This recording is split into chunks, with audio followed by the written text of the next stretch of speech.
The Energizer Bunny, McGruff, the crime dog, Smokey the Bear, all animal mascots, all gainfully employed. Rich Brown recently caught up with a somewhat less fortunate creature. Rapid T Rabbit. The name probably sounds familiar, and it should. 10 years ago, his public access TV show was the premier talking bunny program on local television. The Rapid T Rabbit, right here. I can't believe it.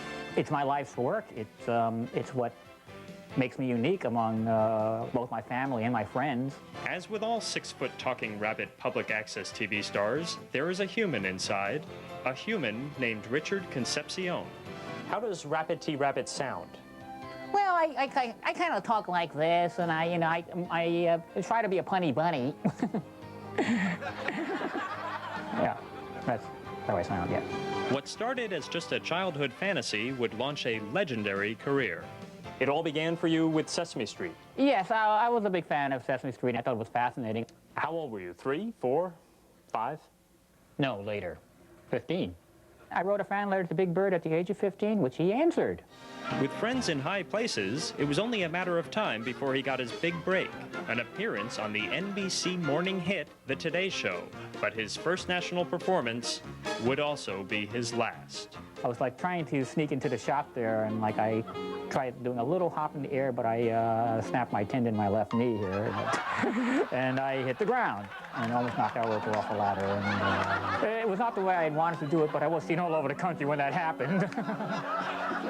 His big break was a flop, and Rapid T Rabbit would fade into the background, unrecognized, unappreciated. Alone and living in a New York City basement apartment with 1,000 stuffed animals, Rapid T Rabbit needed a new gig. I've tried approaching, like, say, the New York City Transit here if they want to be a mascot, because after all, Rapid Transit Rabbit is supposed to be the subway, the bunny who takes the subway. The subway said no, but what about the outer borough of Queens? City Councilman Alfonso Stabile. No way. I wouldn't bet on it, and I don't think it's going to happen. Is it lonely for a mascot in this town? Yes, it definitely is lonely for a mascot in this town. New York City is not the easiest place to live in, let alone be a mascot in. Are people on the street ever hostile? They can be. Somebody did once try setting my tail on fire with a cigarette in front of Macy's. They tend to just call me names, or they, well, one time I was out of costume, and one of them threw something at me, but essentially they say, I know who that is. That's the guy who thinks he's a fill-in-the-blank rabbit. Richard Concepcion, fill-in-the-blank rabbit. For The Daily Show, I'm Rich Brown.